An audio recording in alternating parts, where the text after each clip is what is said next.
Voilà, donc ce temps d'enseignement qui nourrit notre marche pendant cette semaine sainte, c'est une habitude que nous avons pris ici régulièrement, chaque retraite de semaine sainte, de proposer des temps d'enseignement le matin, désormais, mardi, mercredi, jeudi, pour accompagner, pour soutenir, pour éclairer parfois, ou pour interroger tout ce chemin que nous vivons, bien sûr en lien avec la tradition de l'Église primitive dans l'orthodoxie, mais aussi arrimé, nous l'essayons du mieux que possible, avec la brûlante actualité qui est la nôtre, aujourd'hui.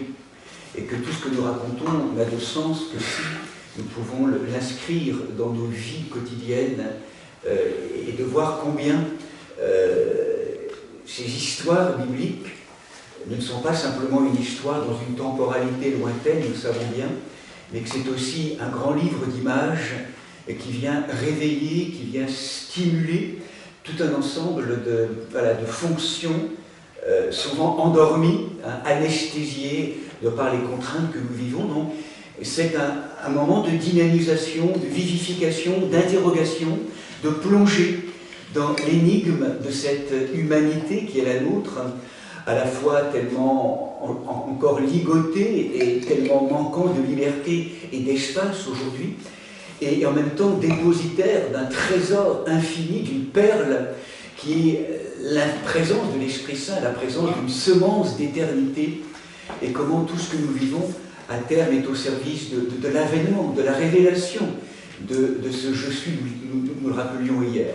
Donc nous avions signifié qu'à travers ce moment de Pâques, ce terme de Pessah pour ceux qui nous rejoignent ce matin, donc la Pâque, à la fois à travers cet événement liturgique de la Pâque des Hébreux et de la Pâque du Christ, nous signifie très simplement, à travers ces trois lettres hébraïques, la notion à la fois d'un passage de la mort à la vie, passage de toute une terre d'esclavage, d'assujettissement, d'instrumentalisation, où nous vivons nos vies encore objectivées, donc à travers des logiques où on donne tout pouvoir à ces forces de mort, pour de plus en plus dans un chemin de libération, de délivrance, de déligotage, libérés de ces forces d'asservissement, nous allons de plus en plus vers une terre de liberté, une terre promise, quelle qu'en soit après la nature. Et on avait rappelé que Pessah, c'est aussi la sortie du piège dans lequel la matière est inscrite,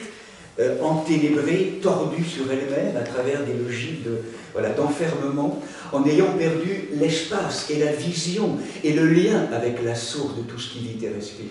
Le piège vient du fait de la fermeture des écoutilles, la fermeture des fenêtres qui lui donnait accès au grand espace, à la grande liberté, à la vie lumière. C'est comme si maintenant nous vivions notre expérience dans l'exil, projeté à l'extérieur de soi-même, en ayant quitté la relation intime avec le grand espace, la vie lumière, qui est toujours déposée en nous. Mais nous ne sommes plus en contact avec elle. Nous sommes exilés, égarés. Eh bien, dans cet égarement, nous vivons les choses donc complètement d'un point de vue totalement partial, et nous ne sommes pas des êtres humains vraiment entiers. Nous sommes des êtres humains amputés de cette dimension spirituelle. C'est pour ça que tout notre chemin va être de réaccorder, reconnecter notre humanité à la source de tout ce qui vit et respire, par tous les moyens possibles.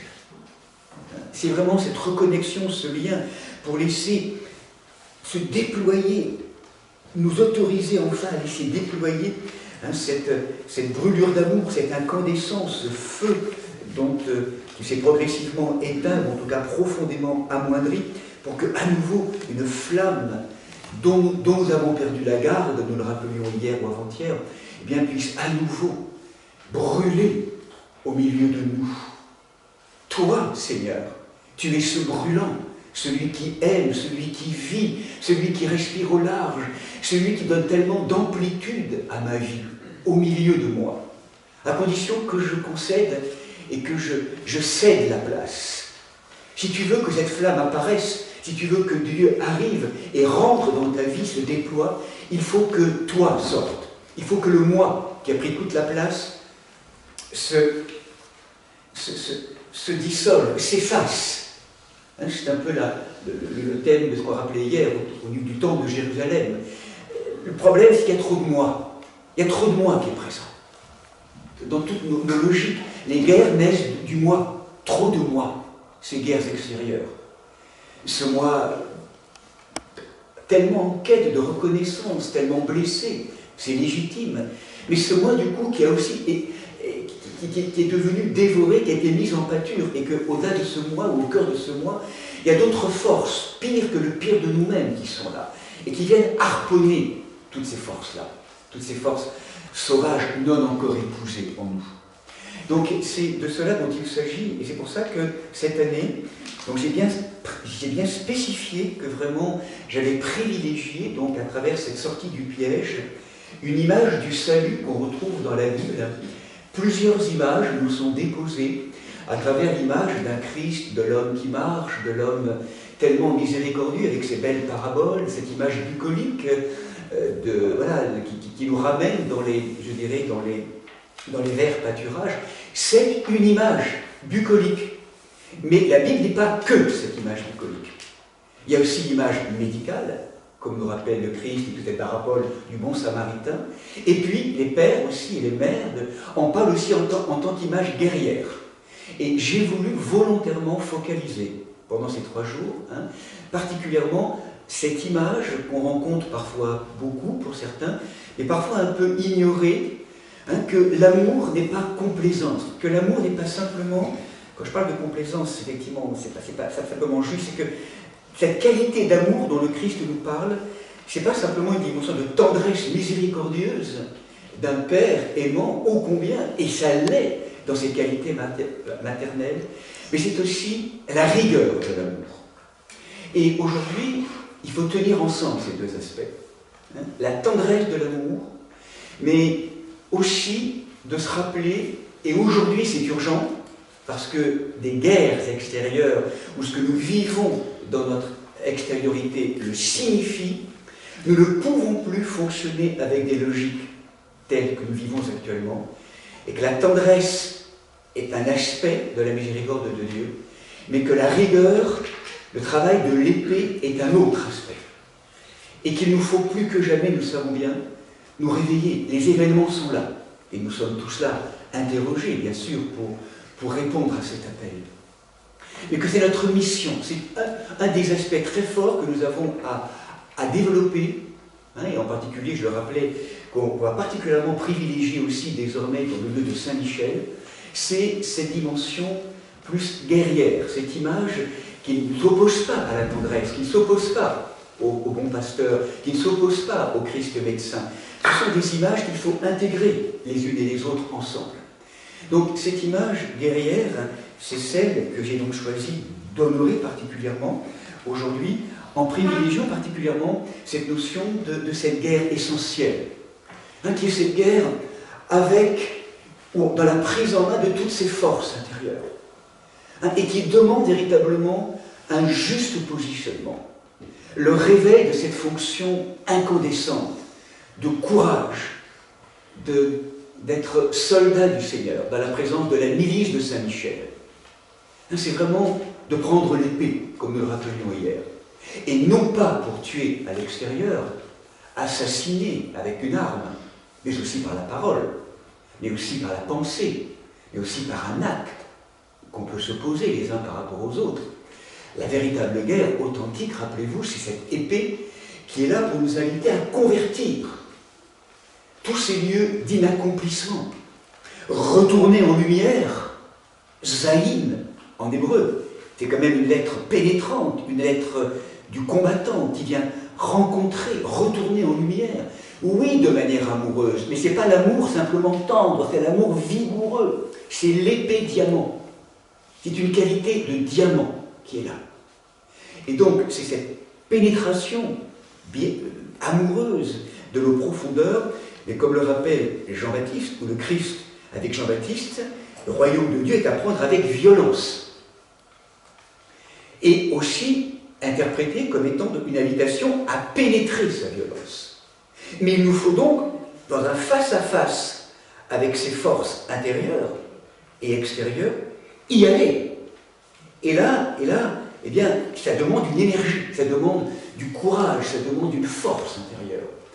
L'esprit de force, c'est ce qu'a démontré le Christ, qu'on va donc voir évoluer tout au long de sa vie. Et c'était mon propos, mon chemin, donc de vraiment montrer qu'à travers tout le chemin du Christ, d'abord au début de sa prédication, après son baptême, après les noces de Cana, après la tentation au désert, et là on est bien quand même dans la présence de force, dans la rencontre avec le Satan, mon discours peut paraître à certains un peu dérangeant, parce qu'il était un peu trop manichéen. Eh bien, bienvenue à l'inconfort. Parce que parfois, dans ces logiques de dire on fait tout avec et ensemble, en vérité, on perd après le sens de l'histoire. Il y a véritablement un combat. Voilà. Après, qu'on puisse nuancer et qu'on puisse... il y a réellement, dans notre propre expérience intérieure, des forces de lumière et des forces de néantisation, des forces de mort qui sont là. Et là, bien sûr qu'il va y avoir à pénétrer, à trouver une posture juste à l'intérieur, mais qu'il n'y a pas à faire cadeau avec ces forces qui veulent nous détruire. C'est sans complaisance. Après, le protocole ou la manière de faire, on l'a essayé de le brosser, on va le développer beaucoup dans les prochains mois et années ici. Il y a toute une stratégie, il y a, on pourrait pratiquement dire, une forme d'art martial, du combat spirituel, mais que le propos est vraiment de solliciter cette fonction, je vous rappelle, qui est une fonction naturellement déposée en chacun d'entre nous, qui est une fonction de la juste agressivité. Cette fonction qu'on appelle le thumos en grec, qui est cette fonction irascible, qui est une fonction qui va être un profond dynamisme de notre vie spirituelle. C'est cette force qui, si elle manque, nous anesthésie, nous endort, nous fait dans la complaisance, dans les espèces de négociations, on n'est jamais vraiment... C'est tiédasse, vous savez, c'est ni oui ni non, en fait, j'y vais pas. C'est plus le cas maintenant, c'est plus le cas. C'est plus, de moins en moins, le monde appelle à l'extérieur, c'est plus j'y vais pas. J'y vais, et j'y vais en convoquant une force, qui est cette force donc à bien positionner, qui est cette force donc de cette juste agressivité, qui est un profond dynamique spirituelle, qu'on va signifier comme la sainte colère aussi, comme cette... En tout cas, dont la fonction est une fonction immunitaire. Immunitaire, ça veut dire quoi? Cette fonction est d'immuniser notre relation de notre âme avec le Seigneur, avec la source. Et tout ce qui peut faire obstacle, empêcher ou venir contraindre cette relation, retire-toi. Ou bien, retourne-toi. Mais en tout cas, il y a une qualité de présence et d'immunité. Et quand on parle du mot latin immunis, c'est la liberté qui est là. Immunis, quand on parle d'immunité parlementaire ou d'un ensemble de trucs au niveau politique, c'est une liberté. Immunis, c'est libre. On devient libre. Libre parce qu'on a sollicité une force en nous, qui est naturellement déposée en chacun d'entre nous, dans nos profondeurs. 3 fonctions essentielles, vous vous rappelez dans l'anthropologie humaine: fonction désirante, fonction de connaissance qui est un peu le stratège du combat, fonction désirante qui est la mobilisation, le désir, et la fonction agressive, on pourrait dire, qui est le carburant, qui va faire que l'armée va fonctionner, qui a vraiment de la force qui est là, une puissance, la puissance du Seigneur en chacun d'entre nous. Et cette puissance, le Christ l'a signifié. Ça a été tout le chemin donc, que je vous ai proposé. J'ai essayé de vous rappeler en repartant donc, de la Genèse. Et le mardi, donc, ça a été ce rappel de ces différents aspects de la tentation au désert, des noces de Cana, où mon propos peut-être a manqué de nuances et où j'ai pu peut-être de manière un peu exagérée dire que Marie aurait béni son fils. C'est pas complètement ça. En vérité, là où dans les noces de Cana, il y a souvent ce moment où Marie dit, vous vous rappelez, ils n'ont plus de vin. Et Jésus répond, mon heure n'est pas encore, que me veux-tu, femme? Qu'y a-t-il entre toi et moi exactement? Mon heure n'est pas encore venue. Comme si on avait l'impression que le Christ, tout doucement, remettait, pas à sa place en tout cas, n'était pas dans le même registre que Marie. J'apprécie beaucoup cette interprétation de la tombe, qui en fait, à la place d'une affirmation « mon heure n'est pas encore venue », dirait « mon heure est-elle venue ». C'est une autre interprétation possible. Autrement dit, le Christ ne remet pas Marie dans une forme en question par rapport à sa perspective. C'est qu'en vérité, c'est une connivence où tous les deux savent qu'au moment des noces de Cana, quelque chose d'immense est en train de se passer. C'est l'entrée en mission du Fils, sous le regard, on pourrait dire, de Marie, dans cette connivence d'âme, puisque l'un et l'autre savent que le sens de la plongée dans la matrice de feu, c'est, vous savez, le bout du combat qu'on va donc rejoindre maintenant sur la croix. C'est le passage de l'eau en vin, du vin en sang et du sang en esprit. Donc, eux sont connaisseurs du chemin. Ce sont les seuls, en tant qu'être humain et divin pour le Christ, être connaisseurs du chemin. Et donc, dans cette perspective, dans cette connivence, rappelez-vous comment Jésus rentre dans cette matrice du monde, comme il rentre dans chacune de nos matrices de feu, si nous consentons à le laisser agir. Et là, il va venir remettre de l'ordre, et comment il va venir libérer, à travers les guérisons ou les libérations des possédés, dans des strates de plus en plus profondes de la matière, toute une matière ligotée, entravée. C'est une expérience intérieure, ça aussi. Nous sommes entravés, ligotés, regardez comment nous fonctionnons. Il y a des forces d'entropie, des forces de dégénérescence, des forces de néantisation, de désespoir, de peur. Elles ont tellement été sollicitées d'un point de vue collectif récemment, par les discours ambiants. Là, le véritable lieu de résistance. Moi, mon propos est peut-être un petit peu radical pendant ces 3 jours, mais c'est une posture de résistance, une posture d'insurrection des consciences dont il est question. Et qu'il ne faut pas, c'est pas un monde de bisounours qu'on a en face.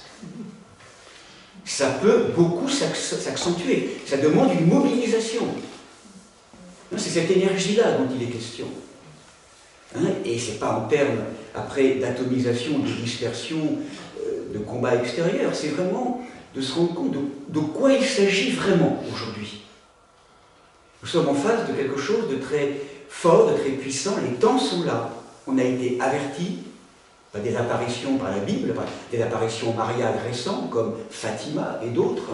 Donc si on y croit, il y a véritablement, si on y adhère, il y a véritablement des perspectives qui sont là, qui nous obligent à mobiliser cette force, qui est dérangeante, parce qu'on n'aime pas cette force. C'est une force michaélienne, c'est une force qui est sans compromission.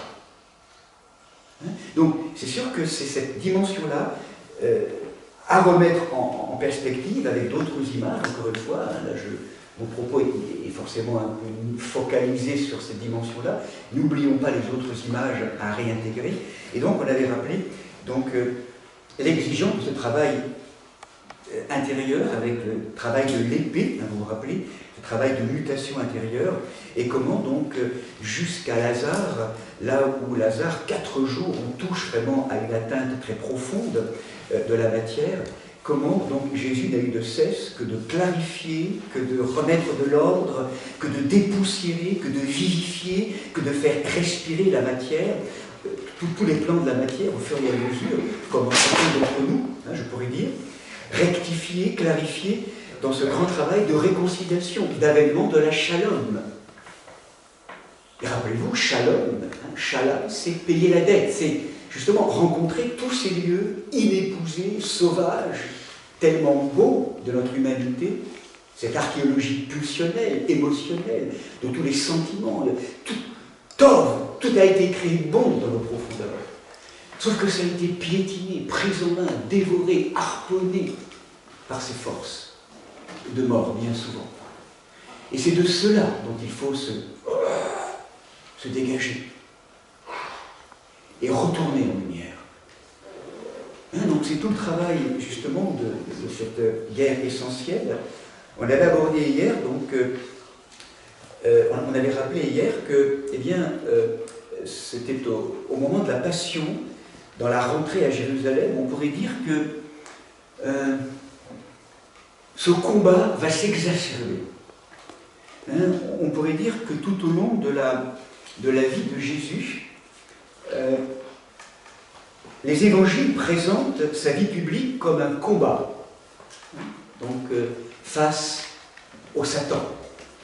Satan comme ennemi du genre humain. Nous sommes bien d'accord aussi en lien avec la contemplation d'Annick de Souzenel, qui est à mon avis la seule aujourd'hui qui a vraiment entendu cela profondément, qui l'explicite aussi à travers les lettres hébraïques, hein, donc du Satan, que le Satan, alors qu'il s'est révélé à un moment donné dans le plan divin comme s'opposant au projet de Dieu, hein, je me passerai de Dieu, je serai Dieu à la place de Dieu, et donc du coup dans une vision très manichéenne, il y a les forces de l'ombre et les forces de la lumière, des forces résurrectionnelles, des forces, je dirais, d'enténèbrement, d'enfermement, qui ne sont pas forcément le bien et le mal, hein, on n'est pas en train de dire ça, c'est simplement des forces qui sont des forces en équilibre.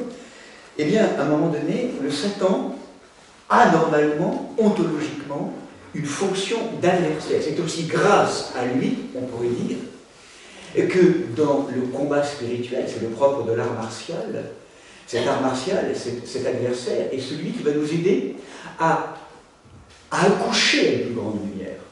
Ça devrait être la fonction du Satan. Mais aujourd'hui, qui le comprend vraiment ça? Oui, ça va être notre fonction de le ramener.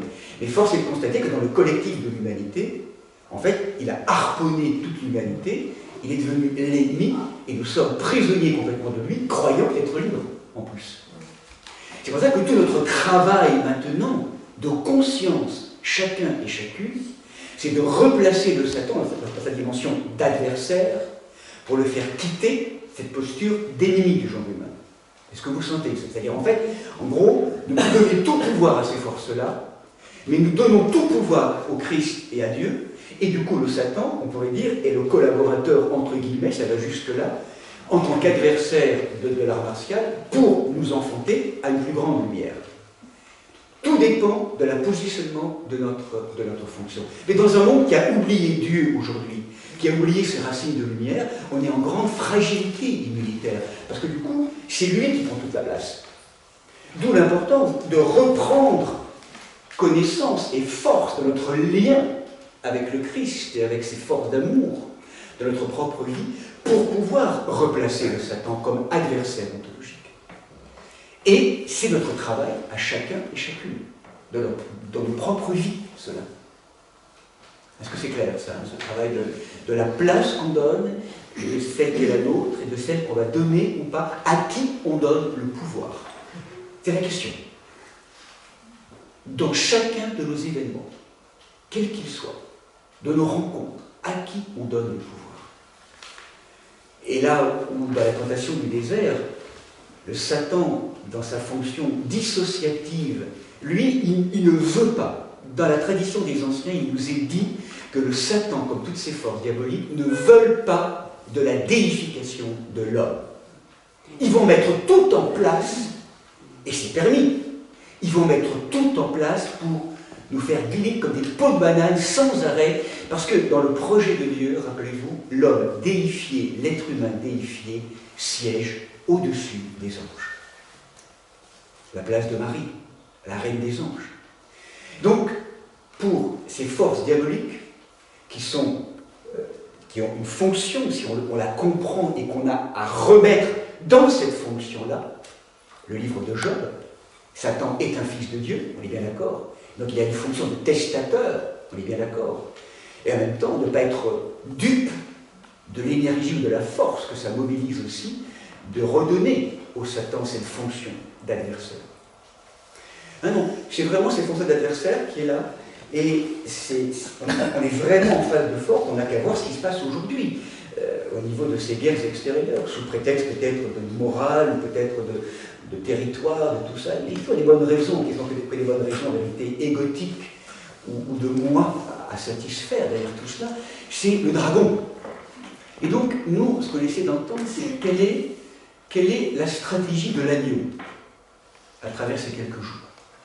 Donc on a vu à quel point l'agneau, hein, qui est le Christ, eh bien, rentre vraiment dans la matière des mondes, il rencontre des êtres possédés, il va vraiment les délivrer. Retire-toi, Satan, c'est vraiment, voilà, c'est une vraie parole de libération, il y a toute une dimension donc, exorciste, on l'a vu donc à travers voilà, tout un ensemble d'approches, il y a en gros une dizaine de moments d'exorcisme dans les évangiles, hein, si on les synthétise, en gros 7 ou 8, vous ferez le compte, hein, de libération, de possédés, démoniaques, lunatiques, sourds-muets, enfin voilà, ces différents esprits.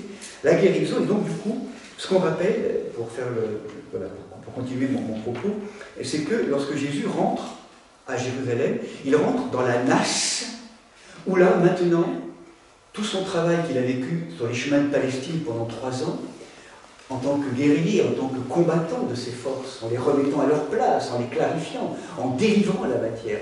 Maintenant, il va rencontrer, en tant qu'agneau, ces forces du dragon, dans la nasse qu'est Jérusalem.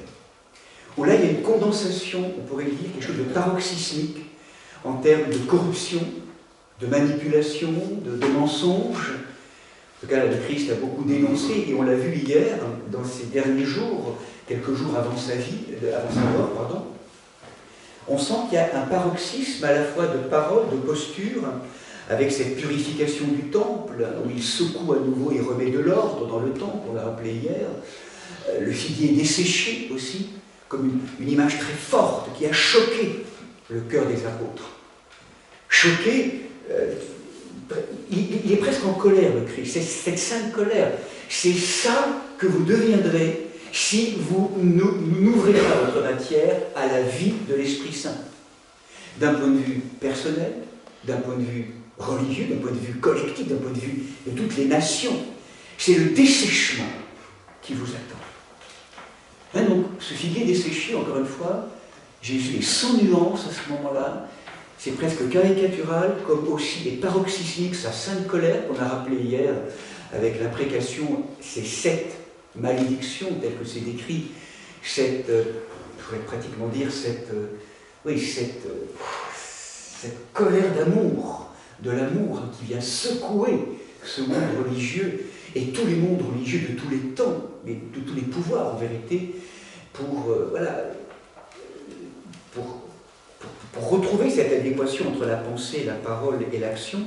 Et donc on avait également, on avait fini hier par, à travers cette sainte colère de l'agneau, avec ce discours aussi eschatologique qui, à côté de la remise en ordre et de la grande colère, chez Jésus, pour combattre aussi, ou pour apaiser et éviter des failles dans le fonctionnement des disciples, il va cimenter leurs âmes pour pouvoir les prévenir de ce que va être maintenant le déroulement des événements. Il prépare le terrain pour qu'il soit le moins miné possible, je pourrais dire, en tant que maître de la vie. Comme si ce n'est pas simplement une fonction exorciste, libératrice, guérissante, rectificatrice, c'est aussi une fonction prophylactique de prévention pour déminer au maximum le devenir de communauté ou le devenir du monde en prévenant ce qui va se passer. Pour qu'il n'y ait pas de peur, pour qu'il n'y ait pas d'inquiétude, hein, ce discours eschatologique de la fin des temps. Voyez, n'ayez pas peur. Donc, rappelez-vous, et finir par cette notion de veille et prière. Veiller et prier. Des grands exercices. Mais qui sont toujours au service, je ne l'ai pas signifié hier, ça me paraît important quand même de le signifier, particulièrement en Matthieu chapitre 25, où finalement ce grand discours eschatologique se termine quand même par la parabole magnifique, vous savez, du jugement dernier, où le Christ met d'un côté les boucs et les brebis. Ceux qui ont donné à boire, à manger aux pauvres, aux prisonniers, c'est à moi que vous l'avez fait. Autrement dit, ce qu'on est en train de dire, c'est que cette fonction guerrière, combative, de veille, de prière, d'être là vigilant, présent, debout, c'est pas simplement une posture pour soi-même, intérieure. Elle est importante, mais elle est aussi au service de la fraternité, de la communia, d'arriver à voir dans le visage de l'autre la présence de l'un, la présence du Christ, et que à chaque fois que nous irons apporter de l'aide, vêtir celui qui est nu, celle qui est nue, accueillir l'exilé, aller voir le prisonnier, donner à manger, à boire. Vous sentez bien, c'est là, dans cette sortie de soi, le fruit de cette guerre intérieure essentielle avec l'épée qui nous fait sortir des perspectives égocentriques, c'est qu'à un moment donné, l'autre, frère ou sœur, devient le sacrement. Il devient le lieu d'apparition de l'être essentiel. Moi-même, ayant été travaillé et ayant retiré les voiles égocentriques, ces prépuces qui me ramenaient toujours à moi-même, ce travail bien ordonné sur soi de libération, de déligotage, me permet d'ouvrir les yeux, le cœur, et d'aller rencontrer dans tout visage de l'autre le visage du Christ. En sommes-nous là encore aujourd'hui, en ce moment? Je ne crois pas encore. On y arrive parfois, on le voit, dans une transparence. Mais c'est encore tellement configuré ou ordonné à ces corps de mémoire. Mais ce qui règne en moi, ce n'est pas encore l'Esprit Saint, ce n'est pas encore la liberté. Sinon, il n'y aurait pas tous ces jugements, ces pensées, ces critiques, ces colères parfois psychiques qui est entre nous. C'est tout un chemin, il n'y a pas de jugement. Mais simplement, c'est de montrer l'exigence du chemin. À un moment donné, dans cette liberté, on voit Dieu tel qu'il est, on voit l'autre tel qu'il est, comme icône et présence de l'être essentiel. Et on se voit aussi dans cet effacement comme lieu de la présence. C'est tout un chemin chirurgical d'ouverture des voiles, des prépuces, toutes les tuniques de peau, peau après peau. Et c'est là où Satan a une fonction. Le Satan, il nous rencontre en tant qu'adversaire ontologique, parce qu'il est celui-ci, qui, quand on le rencontre en tant qu'adversaire, en redonnant tout pouvoir au Christ, qui va nous aider, qui est au service de l'arrachement des peaux après peau, jusqu'à la dernière peau. Ça, c'est la fonction de Satan à rappeler dans le livre de Job. Donc, bien sûr qu'il y a nuancé tout un ensemble de postures, mais en même temps, en ayant vraiment cette rigueur, et donc du coup, aujourd'hui, ce que je vous propose d'aborder, peut-être en 5 points, bien sûr qu'on va survoler parce que beaucoup de choses ont déjà été développées ou approfondies dans d'autres partages, mais peut-être en 5 points, ce moment où le paroxysme du combat va se révéler maintenant, et comment l'agneau va offrir comment il va se positionner par rapport à ces perspectives, dans cette lutte, justement, dans ce combat, au service du déligotage, de la délivrance de la matière. Le Christ va jusqu'au bout. Il est venu pour ça. Sa mission, en tant que Fils de Dieu, elle est d'être ce bon berger, dans la tendresse et dans ce chemin qui nous conduit au vert pâturage. Il est ce médecin, mais il est aussi ce guerrier, cet esprit ce combattant, qui vient déligoter la matière du monde, et il va aller jusqu'au bout pour que ce soit accompli. Sur la croix, il dira ça. Tout est accompli. Pour vraiment travailler dans les profondeurs de la matière, pour que il conquiert pour chacun d'entre nous une matière humaine libérée dans son principe. C'est comme si à travers son œuvre, tout son œuvre va être au service de savoir s'y prendre, comment libérer l'impact de toutes ces forces diaboliques dans la matière, dans les profondeurs les plus intimes, quelque part pour nous offrir, nous, à chacun d'entre nous, êtres humains, une nature humaine délivrée, déliée, transfigurée, ressuscitée, lui en tant que Dieu, mais aussi homme, a assumé notre nature humaine pour cela. C'est cette nature libérée, virginisée qu'il nous offre.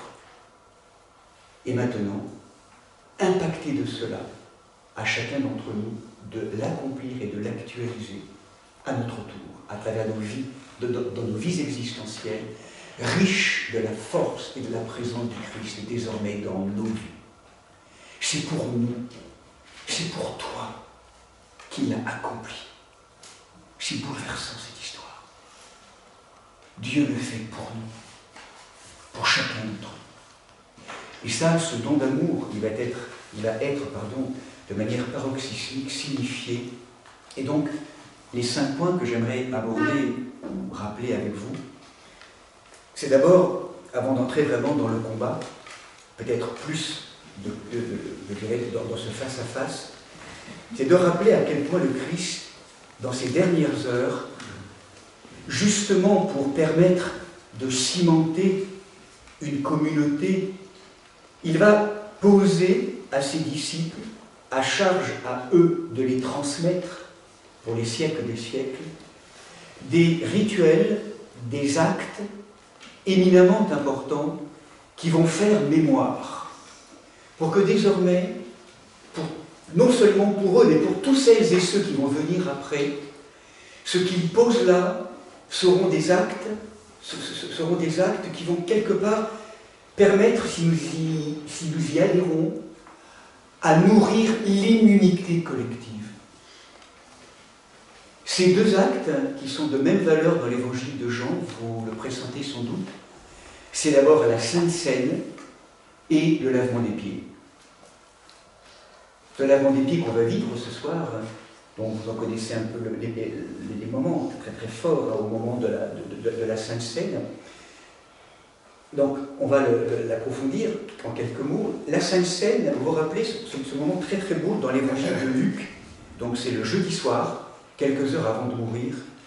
Le Christ dira, lorsque l'heure fut venue, le texte est très intéressant en français, « J'ai ardemment désiré manger cette Pâque ». Littéralement, en grec, c'est « j'ai désiré d'un grand désir ». C'est étonnant, ça, cette expression en grec. J'ai désiré participer à ce repas avec vous. Pourquoi? Parce que c'est au cœur de ce repas qui s'appuie, donc je ne rentrerai pas dans le détail, nous l'avons beaucoup abordé dans certains aspects, on l'approfondira, bien sûr, mais dans le thème proposé, c'était un aspect simplement parmi les autres. Mais pour nourrir cette immunité, là où quelque part, vous vous rappelez, le couple ontologique que nous sommes tous, thématisé par Adam et Ève, on pourrait dire s'est fait avoir au cours d'un repas. Je le dis sans nuance. La perspective d'un fruit offert. En tout cas, ce moment particulier où quelque part nous quittons le paradis, c'est-à-dire que nous quittons la communion avec le Seigneur pour rentrer dans cette perspective de la voie du raccourci, dans quelque chose de manger pour soi, d'un rapt. On passe de la communion à l'effet de consommation. Communion, Eucharistia, avec toi, Seigneur, et j'entends à quel point toute nourriture qui m'est donnée, c'est toi qui se donne en totalité pour venir me nourrir, et moi, le mangeant que je suis, je te reçois en plénitude. Le manger comme un acte communionnel, ça devient un acte consommation. Et c'est très intéressant, parce que c'est autour de la nourriture que ça se passe. Et c'est pour ça que le Christ veut réinverser le processus, et au cœur même d'un repas, ce qu'il y a de plus commun dans la vie de chacun d'entre nous, qui trame notre vie, et particulièrement le repas du Seder, de la Pâque juive, ce moment où Jésus va introduire et accomplir un miracle d'amour, qui peut être le plus grand miracle qu'il a accompli. C'est qu'à un moment donné, en prenant ce pain et ce vin, eh bien, il va poser, il va le dire, et la parole fait acte, ceci est mon corps, et ceci est mon sang.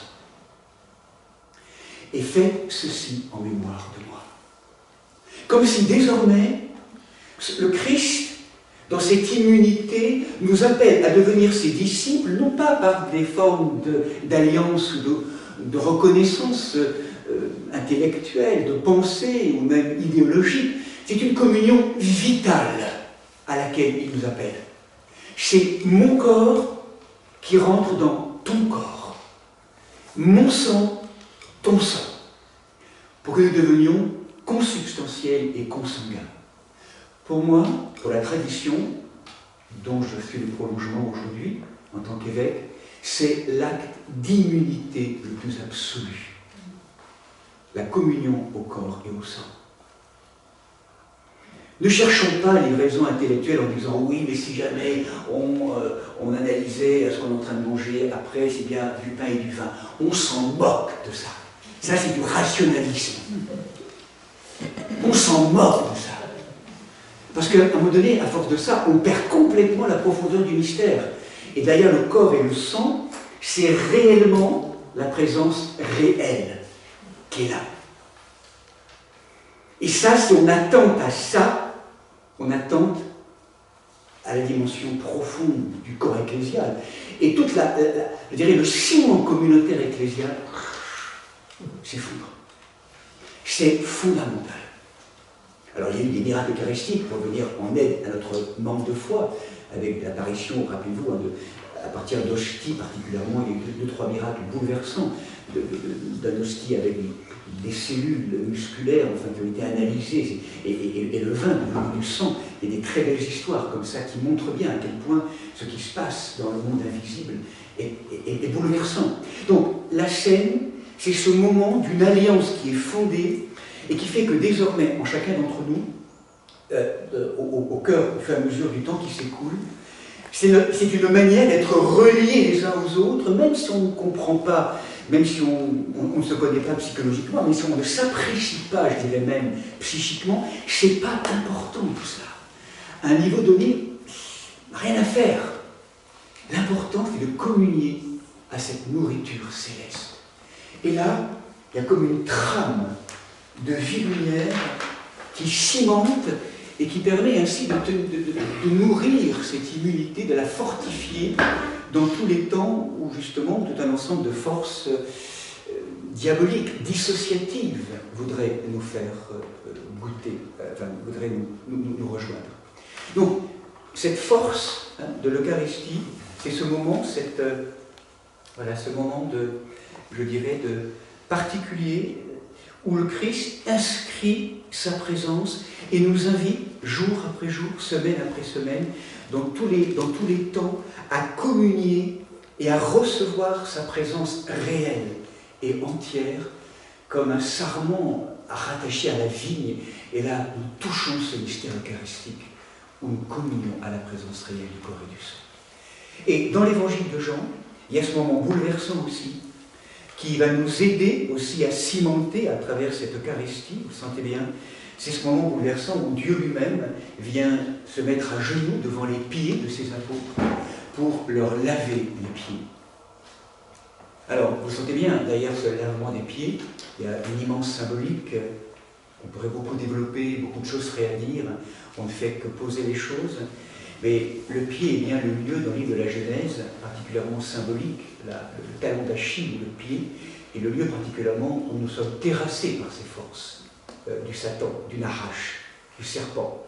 En tout cas, c'est là, le texte biblique nous le dit en Genèse, en fait. C'est donc...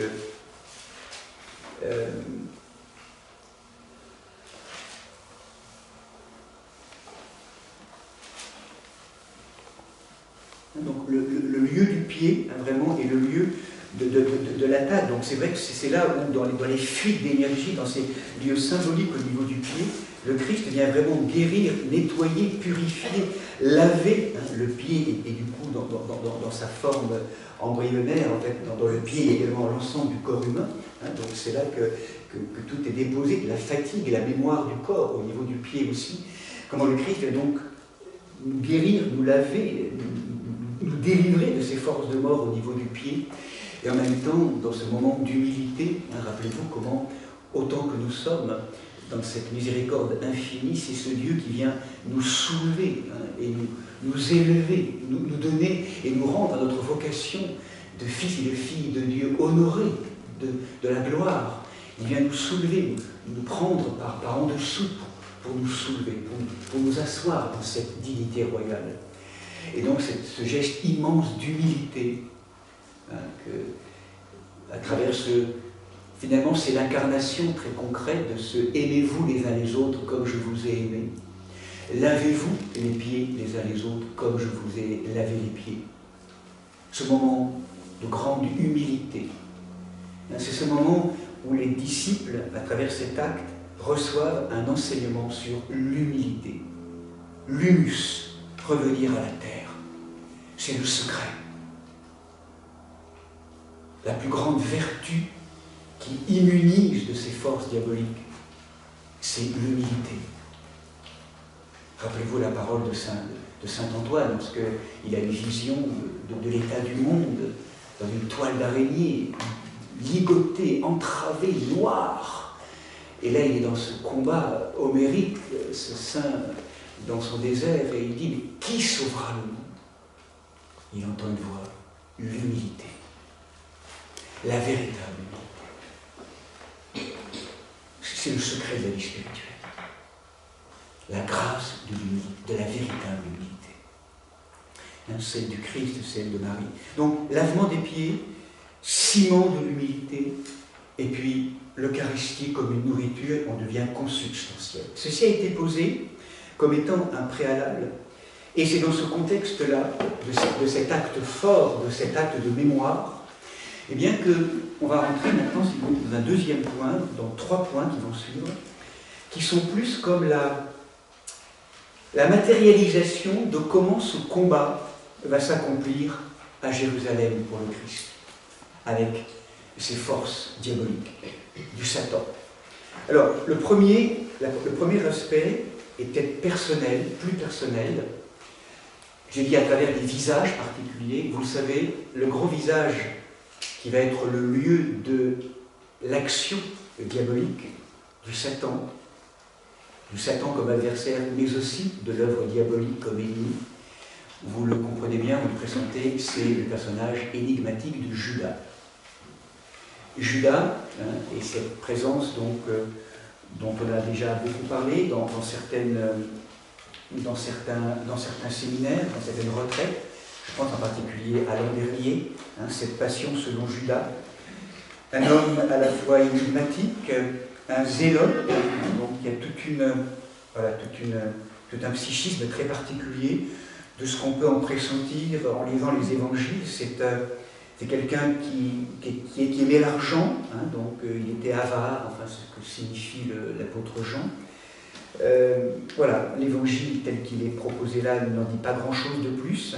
En vérité, à travers ce côté zélote, on peut sans doute être excessif dans son tempérament.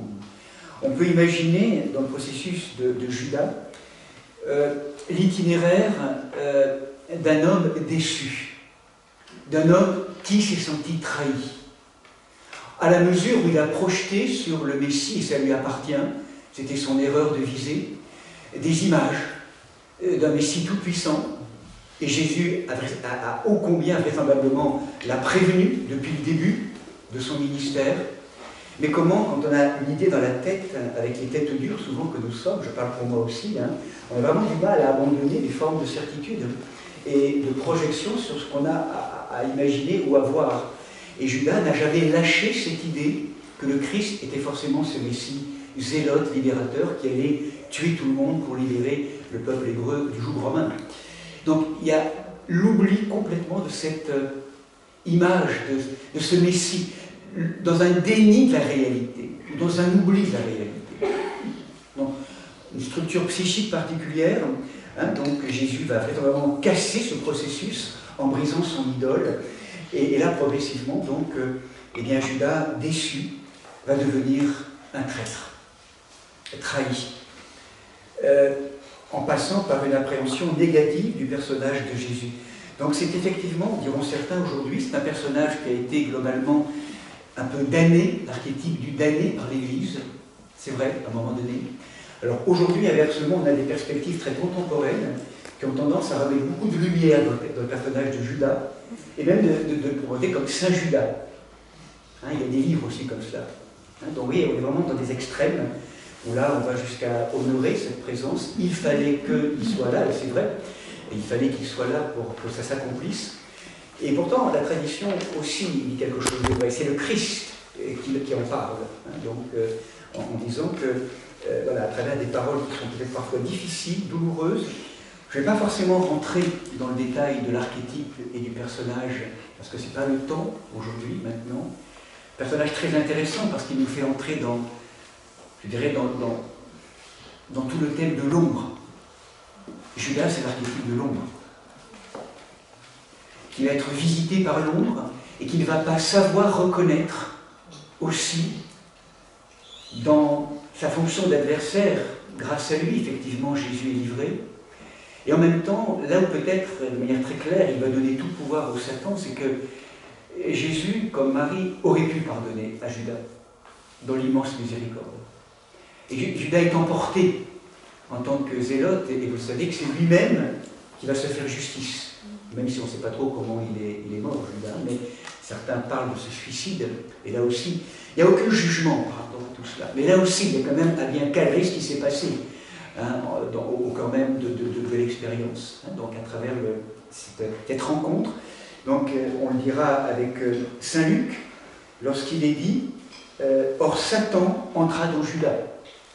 Hein, et dans l'évangile de Jean, il est bien dit, dans le chapitre 13, à la fin de la scène, Judas donc tenait la bourse, aussitôt la bouchée prise, donc il sorta, après la bouchée, alors Satan entra en lui. Donc là c'est l'évangile de Jean. Donc là on sent bien que dans la rencontre de Jésus et de Satan, le personnage de Judas intervient. Certains en parlent, c'est intéressant aujourd'hui, comme le livreur de lumière, hein, le mot paradosis qui est là en grec. Lorsqu'il est dit que Jésus a livré, c'est vraiment le livreur. Il livre Jésus à Satan, dans ces dimensions de combat ultime. Mais on pourrait dire aussi que Judas a livré Satan aussi à Jésus. Dans cette perspective, de ce combat ultime, dans la focale, encore une fois, de ce que nous rencontrons aujourd'hui, dans cette perspective de délivrance et de victoire ultime. Donc, fonction de Judas, importante, donc, qui est là. L'archétype, sans doute, du désir frustré. Et vous sentez bien en Judas aussi, devant la compréhension de l'acte qu'il vient de poser, on pourrait dire le processus de Judas est comme une initiation à rebours. Plutôt que de s'ouvrir de plus en plus au gré des épreuves, de plus en plus il va se fermer. C'est vraiment, et c'est là où on voit bien la griffe du diable, l'impact diabolique. C'est l'enfermement. C'est l'enfermement jusqu'à se condamner et se faire justice lui-même, désespérer du pardon et de la vie pour attenter cette espèce d'involution ou d'initiation à rebours. Pierre va être aussi une figure, on pourrait dire, aussi de force. Pierre, c'était plus la force de l'ego, cette force d'un ego tout puissant qui croyait qu'il n'allait jamais pouvoir se faire avoir. Fort par lui-même, alors qu'il avait été prévenu par Jésus, jamais de mon vivant, tu verras, je te renierai et Jésus, avant que le coq ne chante 3 fois, tu m'auras renié. Pierre, c'est l'archétype plutôt du moi tout-puissant, qui croit s'en sortir tout seul, qui oublie, je dirais, sa fragilité dans des moments d'événements difficiles, et qui croit qu'il va s'en sortir, qui croit qu'il donne tout pouvoir. Je ne sais pas si vraiment il y a une manipulation diabolique dans la présence de Pierre, elle est flagrante dans la présence de Judas, mais en tout cas, il y a l'affirmation de quelque chose en Pierre qui est pour nous intéressante, c'est vraiment la perspective d'un moi tout-puissant qui va échouer. Il y a trop de moi, chez Pierre. Mais Pierre, dans son initiation, va être capable de pleurer. Alors on pourrait aussi dire que Judas, malheureusement, lorsqu'il a rejoint le monde religieux juif de l'époque, s'il avait été accueilli, Judas, lorsqu'à un moment donné, il a se repentir, mais qu'on va le jeter dehors, parce qu'en lui rejetant son argent, c'est vrai que Judas n'a pas eu la possibilité véritablement de pleurer dans ce travail de repentir, hein, que Pierre a pu accomplir. Et du coup, Pierre va pouvoir revenir à lui, donc après, dans un deuxième temps. Ceci étant calé un peu rapidement, je le conçois, ce visage donc des opposants, de l'ombre, donc est thématisé par ces visages de Judas et de Pierre et je dirais de tous ceux et celles qui vont aussi nourrir désormais la haine et la colère. Mais avant de rejoindre ce lieu-là, il y a un autre lieu important aussi à aborder, à survoler. C'est l'espace, rappelez-vous, juste avant la trahison de Judas, de ce moment de Gethsémani. Où là aussi, dans l'évangile de Matthieu, de Marc et de Luc, je rappelle l'évangile de Matthieu, à Gethsémani, Jésus parvient avec eux à un domaine appelé Gethsémani et il dit aux disciples, « Restez ici tandis que je m'en irai prier là-bas. » Et prenant avec lui Pierre et les deux fils de Zébédée, il commença à ressentir tristesse et angoisse. Alors il leur dit, « Mon âme est triste à en mourir, demeurez ici et veillez avec moi. » Il va plus loin, et là, on a la sensation de quelque chose d'inouï, de très mystérieux qui se passe dans la présence dans la personne de Jésus. « Mon Père, s'il est possible que cette coupe passe loin de moi, cependant, non pas comme je veux, mais comme tu veux. » Et là, il a tellement besoin d'aide à ce moment-là, ce Dieu fait homme, qui commence à s'anéantir dans sa divinité. On a la sensation que, dans ce moment de Gethsémani, le Père ou la relation qu'il a avec son Père commence à s'effacer. Il commence à vivre un moment où il ne sent plus Dieu. Il n'est plus qu'un homme. Et là, il est comme submergé par des pensées. Et où il est aiguillonné de manière évidente par des forces diaboliques, qui lui donnent rendez-vous là. Il consent à perdre la relation avec Dieu, ou dans la stratégie de l'amour, il fallait, pour rejoindre tout être humain perdu, égaré, que Jésus aille jusque-là. Ne plus sentir vraiment la présence de Dieu. Quelque chose est en train de s'effilocher dans sa relation avec son Père. Et là, dans cette dissociation qui est là, entre sa propre volonté humaine, qui quelque part a peur maintenant de rencontrer ce qu'il a rencontré, et ce qui serait la volonté du Père, le Satan s'immisce à l'intérieur. Et là, il peut lui faire douter. Regarde tout ce que tu as fait pour rien. Ça t'a conduit là, regarde. Comme si Jésus était en train d'être mis à mal par le sens de sa mission. À quoi ça a servi tout ça? Il reste tellement peu de monde autour de toi.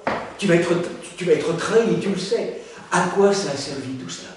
C'est vain tout cela. Et tu verras comment ton message sera tellement mal compris tout au long des siècles. Il a une vision très forte.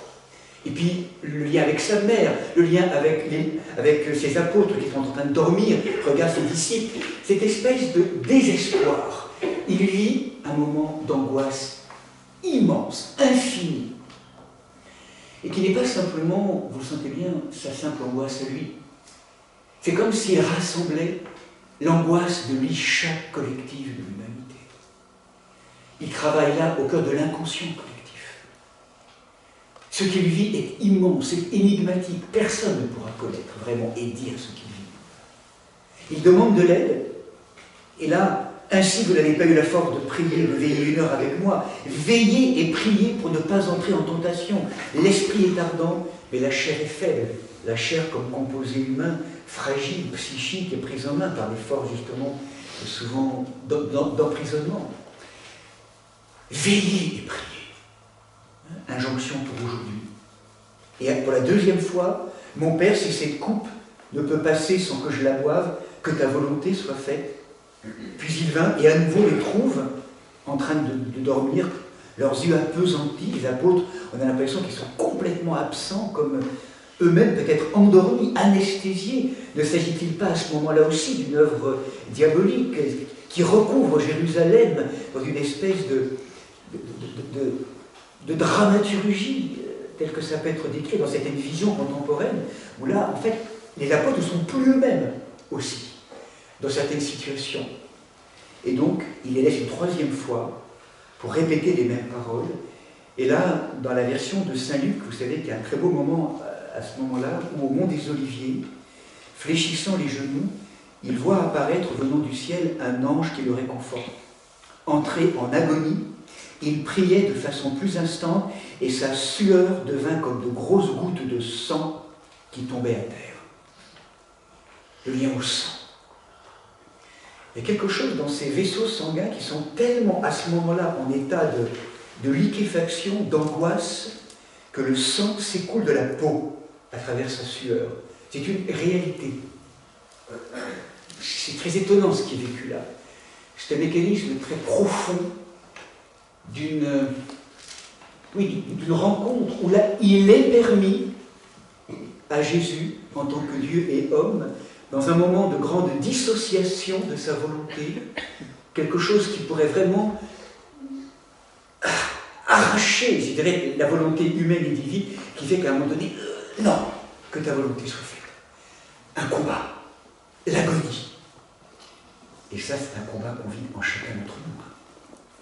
Ce moment où on aimerait que quelque chose se fasse en volonté humaine, et où on sait que c'est pas là qu'il faut aller, que c'est la volonté du Père et de l'amour, c'est autre chose, c'est un autre chemin que celui qu'humainement j'aurais voulu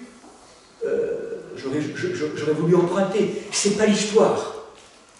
C'est cette volonté humaine et divine qui s'oppose. Gethsémani.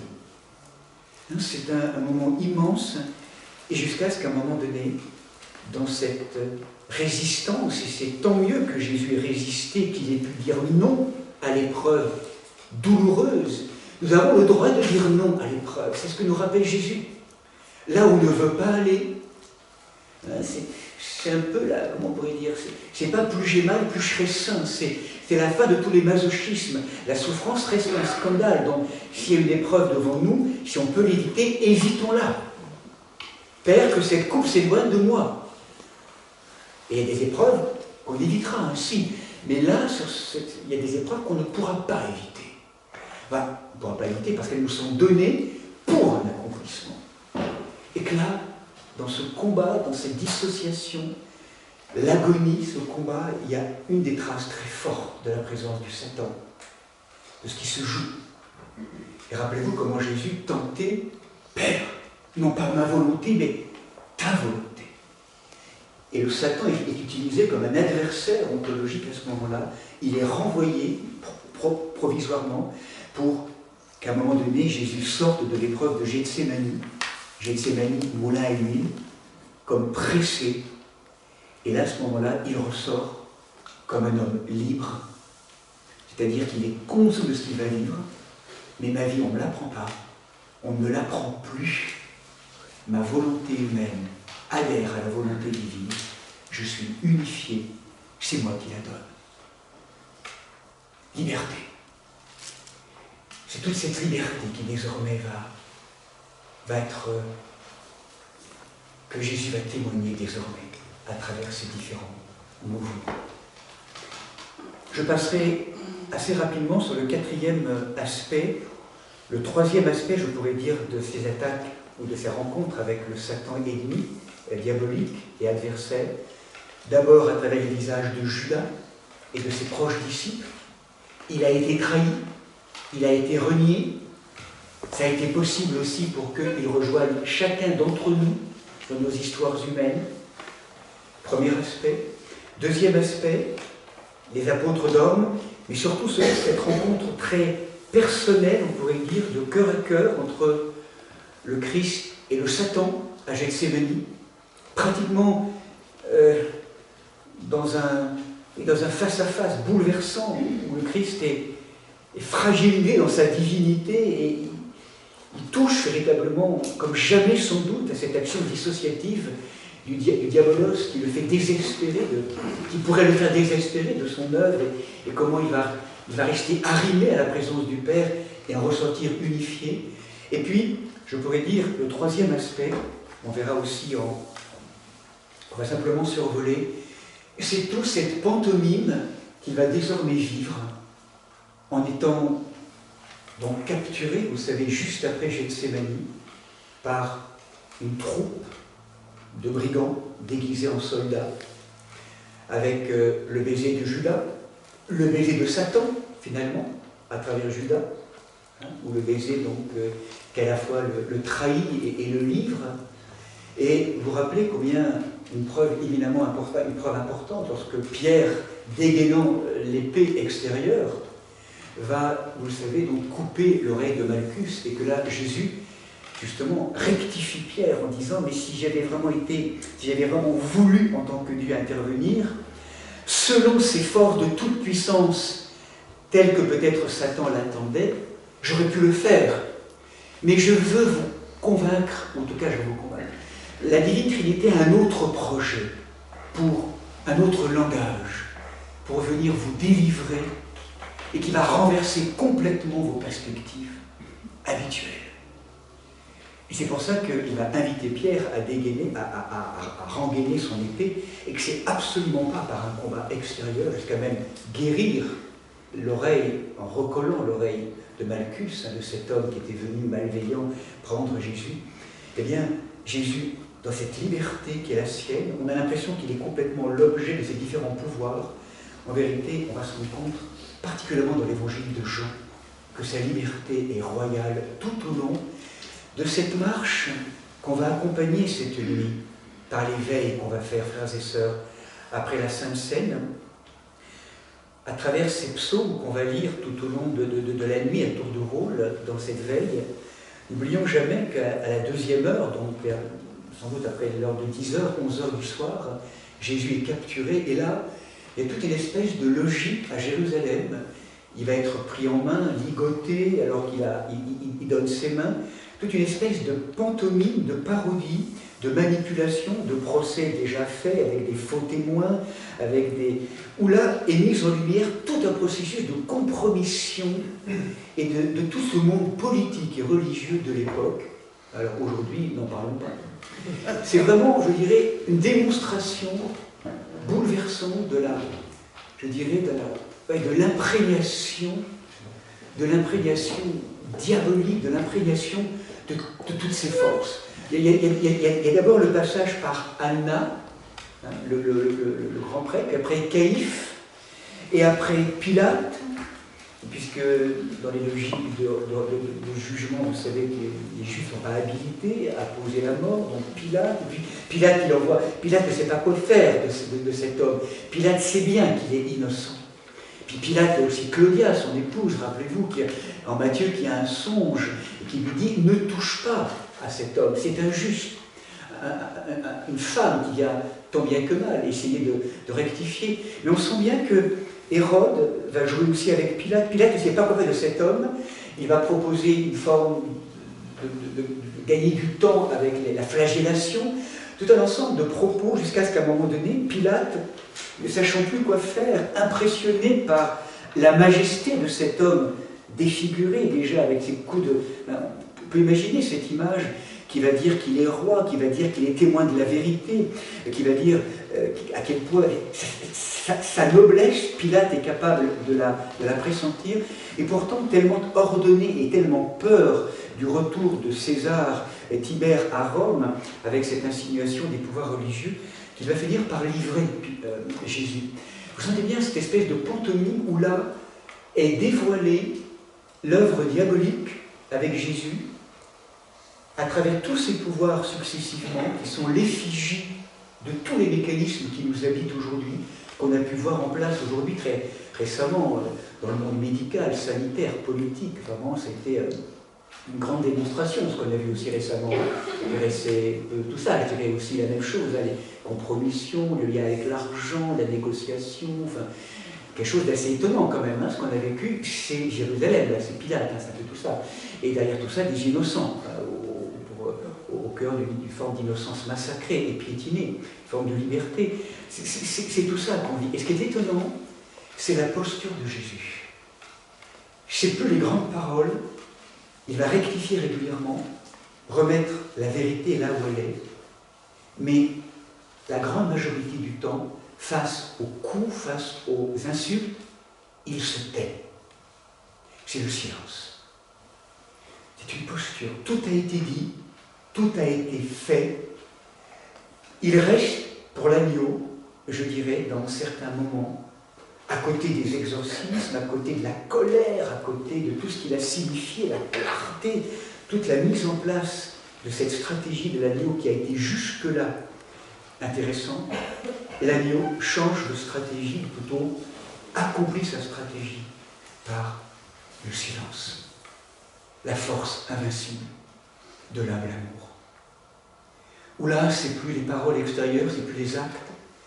Et là, il commence maintenant à prendre le mal sur lui, pour qu'à travers un travail alchimique de transformation, il en régénère, il en ressorte de la vérité et de l'amour. C'est cette œuvre de transformation alchimique du malheur, du mal, projeté sur lui, transformé en amour, transformé en conscience. Ça, c'est à un point dans la présence du Christ qui est absolument bouleversant. Et tout ça, vous savez, ça va particulièrement être rappelé, et je finirai par là, voilà, j'étais un peu rapide, bien sûr, n'hésitez pas à relire tous ces grands paragraphes de l'évangile de Matthieu, de Marc, de Luc et de Jean, en parallèle de ces partages. On n'a pas la possibilité, voilà, à travers le prisme qui était offert là, de développer tous ces textes qui sont d'une telle beauté, où on voit cette liberté royale d'un Seigneur, à tel point que dans l'évangile de Jean, on pourrait dire que les moments de la Passion, c'est l'heure de gloire. Mais c'est plus une gloire merveilleuse telle qu'on la conçoit, c'est la gloire de l'homme défiguré. La Passion montre qui est Dieu et jusqu'où il va aller.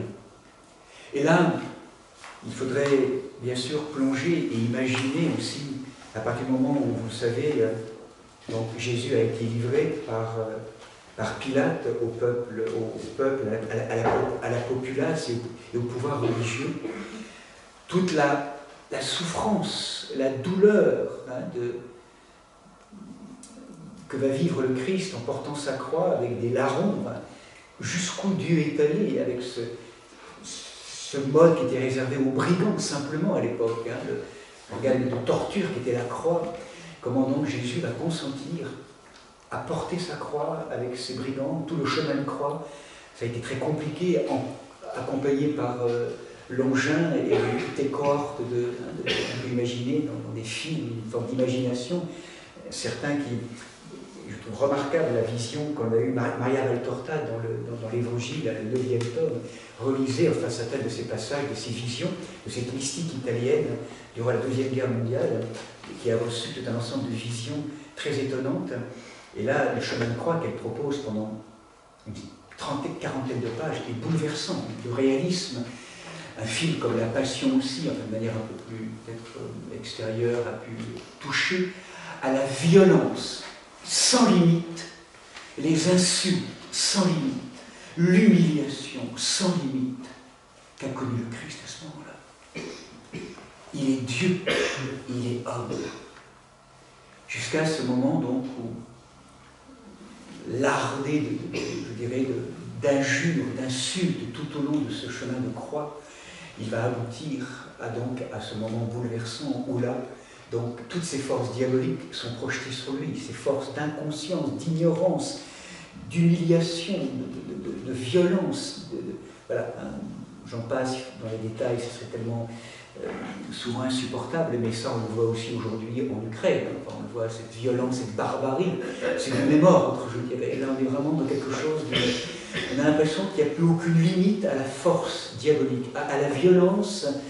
Comment l'homme peut aller jusque dans ces camps de concentration, dans ces Shoahs, ces génocides, où est-ce jusqu'où l'homme, lorsqu'il est possédé ou habité par des forces d'ignorance, jusqu'où il peut aller.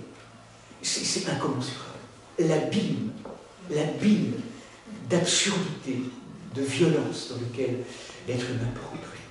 C'est possédé par ces forces de mort, de diable, ces forces de violence. C'est tout ça que le Christ reçoit. Et là, donc, arrive ce moment bouleversant, où l'a érigé sur la croix, donc les bras étendus. Et alors que les deux larrons qui sont à côté continuent à blasphémer, lui, il donne ses mains. Enfin, je dirais, c'était prévu, c'était comme ça, c'était la volonté trinitaire pour venir sauver à rebours. Et comme le rappelait le premier jour Olivier, à travers un langage et des armes qui vont complètement contredire la logique diabolique. C'est en creux que tout ça va se signifier. De manière totalement bouleversante. Il va s'abandonner, totalement se donner, se livrer. Et là, donc, il va s'abandonner à l'œuvre du Satan. Il va s'offrir gratuitement, sans être objet. Il donne sa vie, il n'est aucunement manipulé, mais il se donne librement à l'œuvre diabolique sur lui. Il reçoit toutes les projections de la violence, de toutes les caricatures, de la force de violence de l'être humain. Et là, au cœur même de la croix, en pleine souffrance psychique, physique, psychique parce qu'il sort de Gethsémani, il a été aussi invité à communier avec Judas, alors qu'il savait qu'il allait le trahir, il a été invité à garder cet homme et à le protéger de la violence de ses propres disciples. Si les autres apôtres avaient découvert que c'était Judas qui allait le trahir, mais ils auraient été extrêmement violents. Donc Jésus a protégé aussi Judas de la violence des autres disciples, tout au long du chemin pour que ça s'accomplisse. Et là, c'est comme si on arrive à ce moment ultime de la croix, où là, je crois que la Divine Trinité nous offre je pourrais dire une offrande, une parole et un acte qu'aucun être humain encore ne pourra vraiment contempler en profondeur. C'est le renversement de toutes les perspectives, le langage de la croix qui vient confondre toutes les puissances du monde, toutes les sagesses du monde. Père, pardonne-leur, ils ne savent pas ce qu'ils font. Père, pardonne-leur, ils ne savent pas ce qu'ils font. Et devant cette parole tellement inouïe de l'amour, vous aurez beau me projeter tout cela, être humilié, recevoir tout cela de vous, ça ne m'empêchera pas de vous aimer. L'amour est plus fort que tout cela. Quelle liberté, quelle posture de contestation. Dans une posture la plus impuissante, en vérité, il est le plus puissant, le plus libre. Ça ne m'empêchera pas de vous aimer. Et là, pour ne pas vous empoisonner avec mon propre pardon, je demande, parce que ça pourrait vous pourriez le rejeter, je demande au Père, la source divine, Père, pardonne-leur, ils ne savent pas ce qu'ils font. C'est pour tous les êtres à Jérusalem il y a 2000 ans, mais c'est désormais pour tous les êtres qui, à un moment donné, dans l'espace de bourreaux victimes, vont, dans une prise de conscience, avoir la parole à venir par rapport à tous ces mots qu'on a reçus dans nos lignées générationnelles, de nos maltraitances, nos violences, tout ce qu'on a pu recevoir de tellement violent. Ce que nous dit le Christ sur la croix, c'est que la question du mal, je ne veux pas gloser sur elle, je l'ai pris sur moi. La question du mal, du malheur, qui est votre question en tant qu'être humain, tellement prise en main par des forces de mort, cette question, je l'ai fait mienne. Comme vous, j'ai été trahi, j'ai été humilié, j'ai été bastonné, on m'a renié, j'ai reçu tout ce que vous pouvez recevoir dans tous les drames de votre humanité, dans ce qu'il y a de pire de votre histoire humaine, je l'ai assumé aussi, pour que cette histoire devienne mienne, et pour vous montrer qu'il y a peut-être une autre issue à celle que d'habitude, à laquelle vous répondez habituellement. Cette histoire, elle est devenue la mienne. Je suis allé jusque-là pour vous proposer une autre voie, pour éveiller en vous, dans certains moments, la posture de l'agneau, cette voie de l'agneau, qui est au sommet, dans les profondeurs de votre être. Et là, on peut imaginer, parmi ces deux larrons, ces deux brigands qui ont fait ce qu'ils ont fait, je ne sais pas exactement dans leur histoire, mais qui étaient tellement blasphémateurs au début du chemin de croix, lorsque Jésus est là, dans cette posture totalement abandonnée, tellement défigurée et en même temps majestueuse, il y a un des brigands, aussi par la présence de Marie, sans doute, au pied de la croix, qui a été autorisé par l'engin à s'approcher, qui est touché, jusqu'à dire, mais pardonne-moi, on a voulu arrêter le mouvement de vie en le clouant pour que cet homme arrête de convertir et de transformer la mort en vie, et sur la croix, il continue à convertir, par sa présence, par sa liberté. et se larousse, Dismas, devant les forfaits qu'il a accomplis durant toute sa vie, et s'effondre, il dit comme une apocalypse, comme un effondrement, comme un dévoilement, mais devant tellement de majesté à côté de cet homme qui rayonne, il appelle le pardon. Et le Christ, en se retournant, sans doute, aujourd'hui même, tu seras en paradis avec moi. La force de la conversion, du repentir brutal, en l'espace de quelques minutes, le larron est sauvé. Alors peut-être qu'il a été meurtrier, on ne sait pas son histoire. Et cet homme continue à convertir. Et là, donc ce moment bouleversant aussi, où là, au niveau de l'action dissociative du Satan ou diabolique, regardez comment aussi il met en relation Marie et Jean. Femme, voici ton fils. Fils, voici ta mère.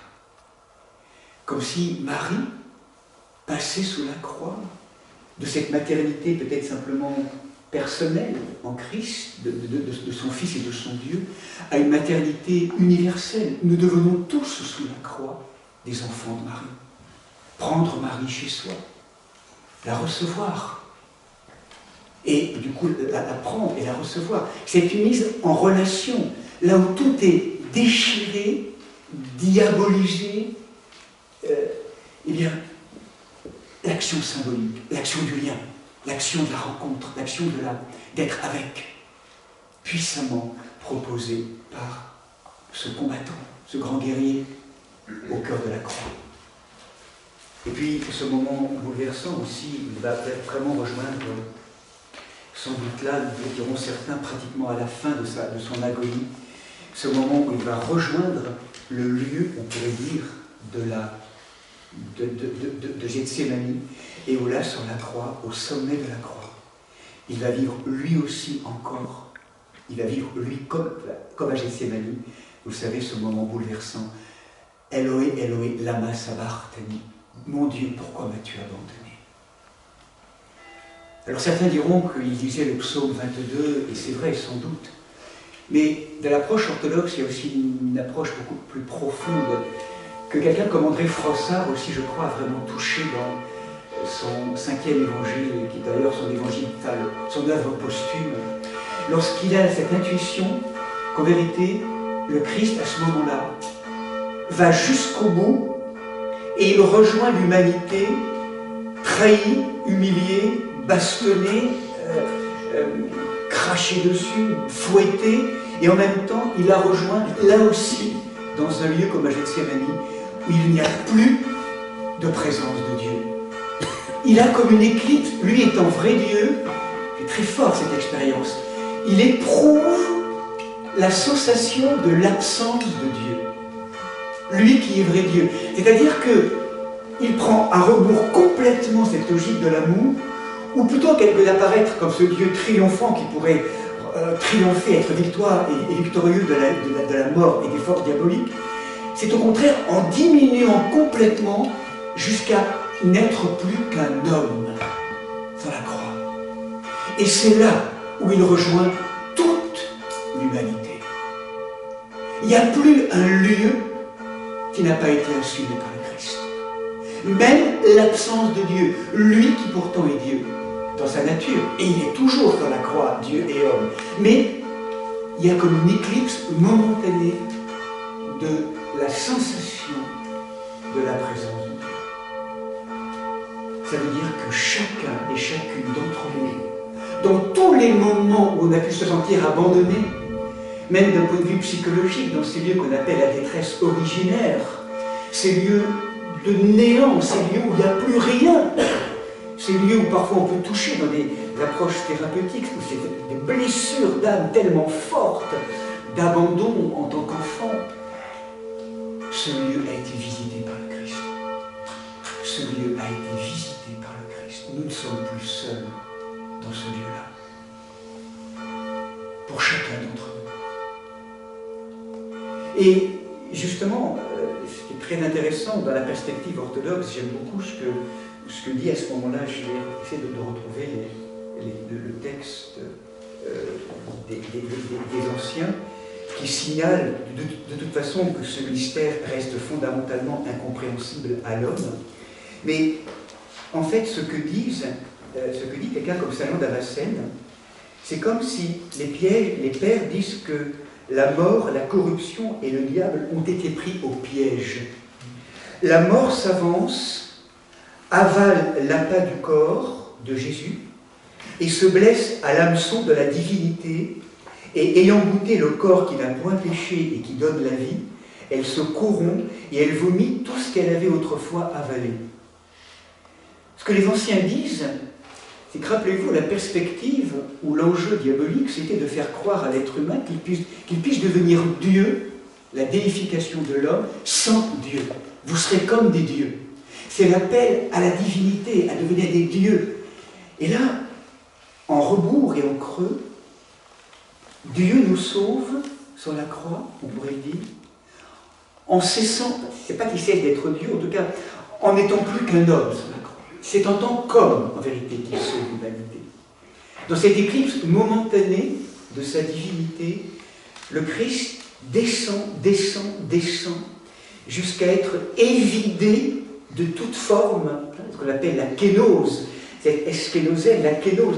Il est évidé dans cet anéantissement de cette perspective, de cette sensation du divin qui l'habite.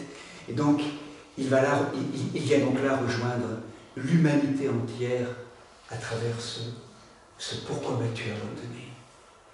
Il a éprouvé, comme à Gethsémani. Et en même temps, autre parole qui relie également, rappelez-vous ce moment dans quel ordre ces paroles ont été dites, nous ne savons pas.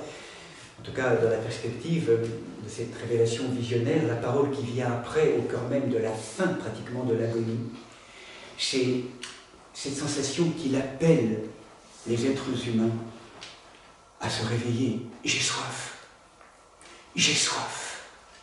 Bien sûr, sous la chaleur qu'il vient de vivre sur la croix, donc il y a cette soif personnelle.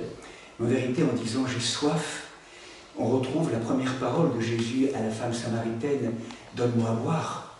En vérité, en disant j'ai soif, il nous le dit à chacun d'entre nous aujourd'hui, j'ai soif de toi, l'humanité. Réveille-toi. J'ai soif que tu deviennes ce pourquoi tu as été créé. J'ai soif que tu entendes le sens du don d'amour qui a été le mien. C'est pour toi, pour chacun d'entre nous. J'ai soif de votre réveil. J'ai soif de votre soif de moi, de je suis. J'ai soif de votre désir d'accomplissement. J'ai soif que vous deveniez cet être nouveau, cette humanité pour laquelle je me suis fait chair et que je suis venu travailler et déligoter et libérer. J'ai soif de vous. J'ai soif de toi. Fils et filles, frères et sœurs, que tu deviennes enfin ce pourquoi tu as été créé. Et c'est pour tout ça que je t'offre ce chemin de guérison, de rédemption, de libération. Tout est accompli, il dira, vous savez, entre tes mains, Seigneur, je rends mon souffle. Père, entre tes mains, je rends mon... Tout est accompli et entre tes mains, Père, entre tes mains, je remets mon esprit. Littéralement, je transmets mon souffle. Et on a la sensation que dans ce chemin bouleversant, dans ce chemin d'anéantissement, Jésus a tout donné. Il n'y a plus rien. Il n'y a plus rien. Il n'y a plus rien qu'il puisse donner. Il a tout donné. C'est pour ça que le diable ne pourra rien lui prendre. Tout a été donné. Son souffle, sa vie, sa divinité, son pouvoir, tout ce qui pouvait être quelque chose à opposer, tout cela a été donné, offert, pardonné. Il n'y a plus rien, totalement évidé. Et là, il s'abandonne et il meurt comme un petit oiseau, sans miracle, comme un petit oiseau qui meurt, comme chacun d'entre nous. mais intérieurement de manière beaucoup plus libre sans doute, mais évidemment, mais en tout cas, il meurt, voilà, de manière fragile. Et c'est là où, et là personne ne sait exactement ce qui se passe, hein, lorsque ce corps est déposé, nous vivrons demain soir dans le sépulcre neuf, dans ce corps qui n'a plus rien, qui s'est totalement abandonné. Eh bien, c'est là qu'il y a quelque chose de bouleversant qui se passe sur la croix, dans ces moments-là, où, eh bien, le Satan ennemi est terrassé. Comment nous ne savons pas. Certains diront qu'il est intégré dans des noces entre le Christ et le Satan. En tout cas, c'est le lieu privilégié au sommet de la croix, où les quelques heures après, avant la résurrection, où, dans la victoire de la mort et de la corruption, eh bien, le Satan, qui était devenu progressivement le dévoreur dans le faux époux collectif, je dirais, de l'humanité, eh bien, les anciens nous disent que là, avec le Christ, pour la première fois, de manière puissante et forte, dans le principe, là où Satan nous avait au niveau des pieds, vous vous rappelez, eh bien, le texte de la Genèse dit aussi que ce sera au niveau du crâne, hein, que le fils, la lignée, hein, de la femme qui est Marie, terrassera le dragon, terrassera ces forces-là, dans la matrice du crâne, Golgotha, hein, le mont crâne. C'est là que, profondément, le Christ, nous n'expliquons pas comment ça s'est passé, c'est un mystère, a terrassé, a converti, a intégré, en tout cas, a délogé le Satan comme faux époux pour reprendre sa place d'époux de l'Isha, de l'humanité, de la création. Donc c'est la victoire du Christ sur toutes ces formes de mort. Ça a été acté. Le diable, toutes ces forces d'opposition, quel qu'on soit après comment on nomme ça, d'adversaire, d'ennemi, tout cela a été réintégré, a été donc assumé, et c'est pour ça que d'un point de vue ultime, la croix est la réponse absolue, c'est la libération absolue dans le principe. Ça ne veut pas dire que c'est actualisé encore en chacun d'entre nous, mais ça veut dire que désormais, si nous croyons et que nous adhérons à cet acte qu'a posé le Christ, désormais, pour chacun d'entre nous, dans nos chemins, aussi douloureux soient-ils depuis notre naissance, eh bien, en nous appuyant sur le Christ, nous avons là une force immense dans son Esprit Saint pour permettre le retournement et de vivre ce chemin, de payer la dette, comme nous le disions, dans notre propre histoire personnelle, transgénérationnelle et collective. Le chemin est désormais ouvert dans la perspective du Christ. Et c'est pour ça que notre adhésion, notre manière de signifier cet acte, cette foi est éminemment importante. C'est vraiment le sens, la croix, et bien sûr, ça sera au moment de la résurrection que nous découvrirons tout cela, combien toute cette traversée, en célébrant la résurrection, pourquoi c'est aussi fort cette fête, vous le comprenez bien, c'est qu'on célèbre simplement la libération, que tout est possible désormais, que tout est ouvert à nouveau, que c'est possible, que finalement, en Christ ressuscité, ce n'est pas la mort, la bêtise, le malheur, tout ce qui est projeté sur nous qui auront le dernier mot. Ça n'a pas englouti le Christ, même si on s'arrête à la croix au vendredi saint, tout peut paraître un échec. Ce pauvre corps, finalement, ça servait à quoi tout ça? On finit tous dans une tombe. En Christ ressuscité, non. Non. La mort, la bêtise, l'ignorance, la violence, je ne sais pas ça encore le dernier mot. Non. C'est la force invincible de l'humble amour, de l'agneau. Dans une qualité que le Christ manifeste pendant tout au long de ces heures, de ces 3-4 heures, de ce chemin que nous vivrons et que nous essaierons de percevoir et de ressentir dans nos propres corps, dans nos propres cœurs demain, dans le vendredi saint, je dirais. Comme si, dans la pédagogie aussi liturgique, mardi, mercredi, jeudi, si vous voulez, on pourrait dire tout se dit. On parle on explique, on éclaire, on interroge. Le vendredi, tout se fait, tout s'acte, tout se vit, on pourrait dire, dans nos corps, on met en acte tout ce qu'on a partagé. Et le samedi saint, tout se tait. Tout se dit, tout se vit et tout se tait. Le samedi saint. Pour justement vivre intérieurement, silencieusement ce mystère d'amour, cette conversion dans chacune de nos matières humaines.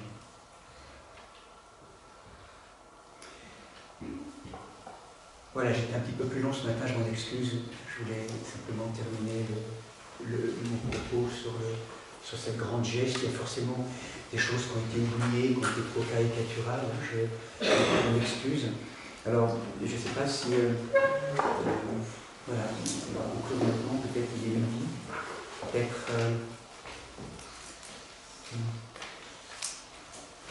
Peut-être par un temps de silence.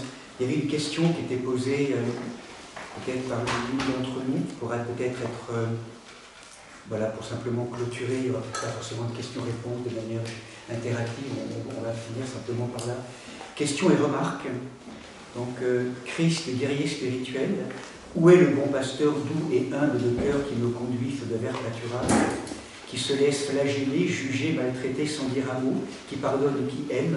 Bon, la réponse, je crois, a été donnée, je pense, par rapport à cela. Voilà, mal à l'aise par l'enseignement du mardi opposant deux extrêmes, bien et mal, dans une lutte titanesque, cosmique.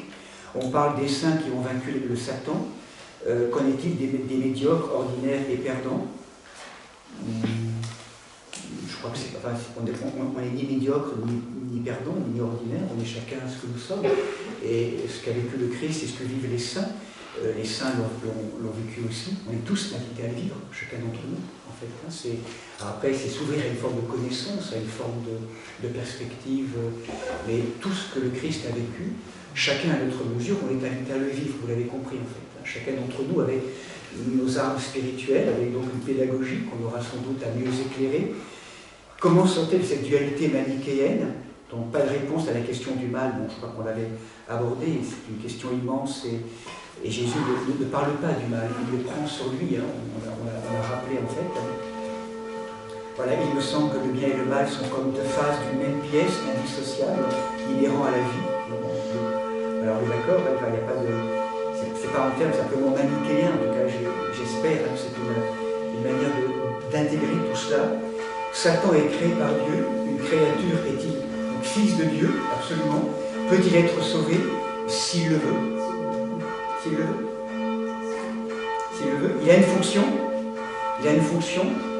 On le rappelait hier. Il a une fonction.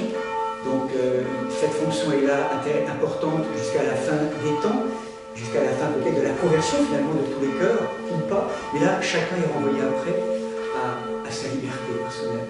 Donc Satan cessera d'être Satan si effectivement il redevient Lucifer, ontologiquement porteur de lumière, en fait, qu'il intègre ce plan de Dieu comme réintégré. La tradition ne dit aucune réponse par rapport à cela. Peut-être certains peuvent avoir après des réponses ou du désir. Qu'est-ce que Dieu pense de tout ça? Je ne sais pas exactement. En tout cas, Satan est un fils de Dieu, comme tous les anges, déchus, ou bien des anges au service de la résurrectionnelle. Ce sont tous des enfants de Dieu, comme nous tous. Et après, ils ont une fonction, et il sera sauvé s'il le souhaite, et dans le temps de Dieu, dans cette coopération divine et humaine, angélique.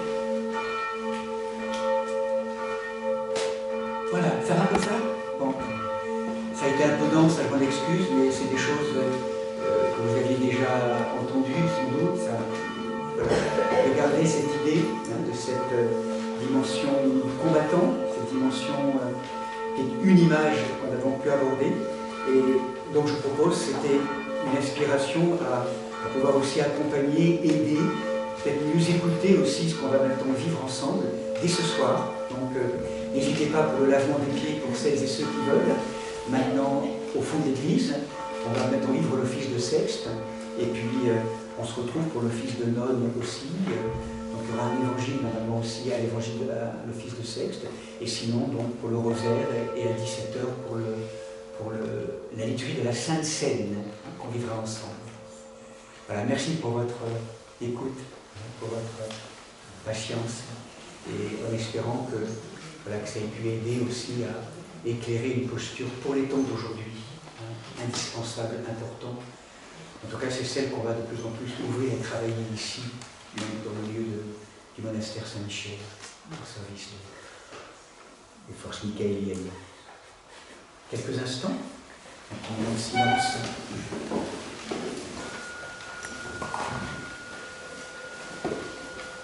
Voilà, simplement pour respirer.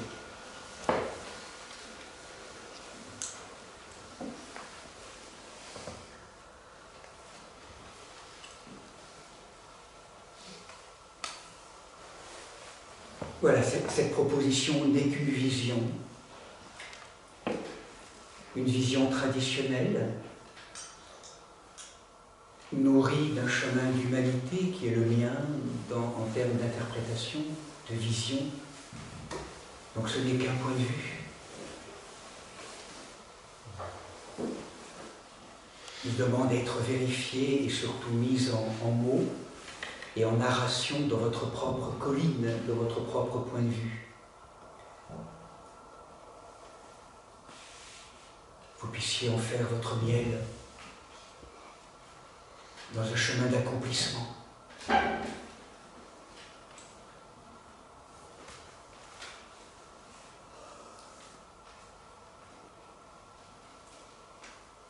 Nous puissions, tout au long des prochains jours, recueillir cette information en lien avec le silence, la psalmodie, les offices liturgiques, des marches de la nature, la traversée de nos épreuves, de nos douleurs actuelles ou de nos bonheurs actuels. Remettez tout ça en perspective pour que ça serve votre édification, votre engagement.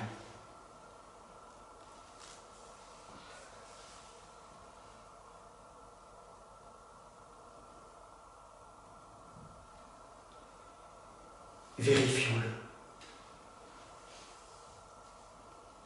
jour après jour.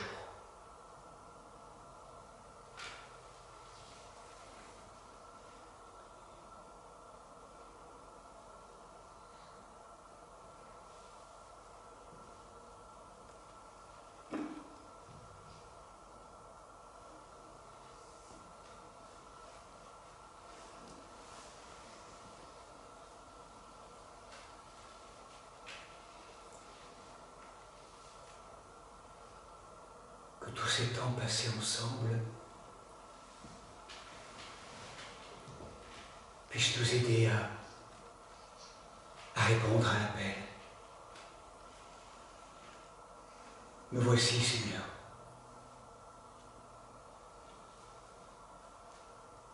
N'ayant pas tout compris, nous ne comprenons pas grand-chose, peut-être, mais me voici.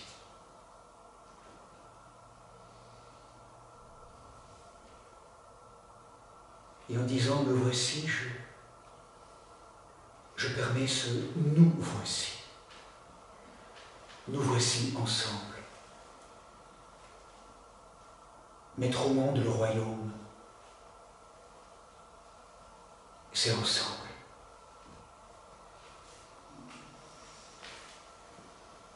S'aider les uns les autres à retrouver sa tâche.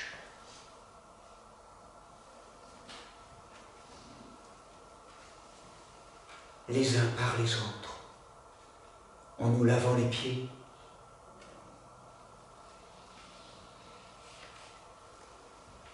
en nous accueillant, en apprenant à s'aimer, comme lui nous a aimés.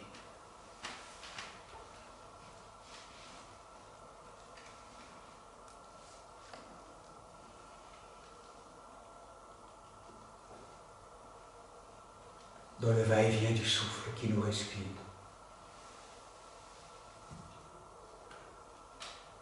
dans le corps que nous sommes.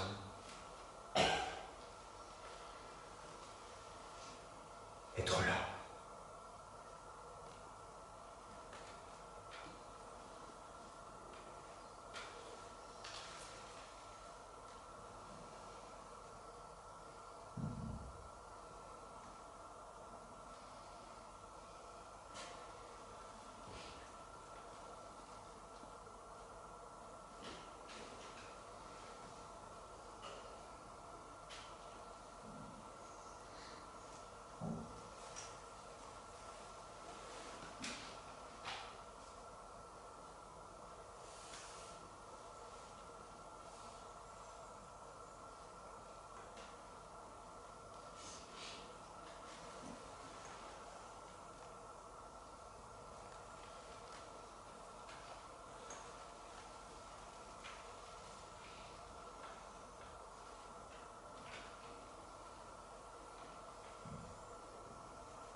Gloire à toi, Seigneur, pour tout ce qui a été partagé. Écoutez la présence de Saint Michel, du Saint Protecteur, dans l'intercession de la toute sainte Mère de Dieu, de tous nos saints de Béthanie, de tous les anges.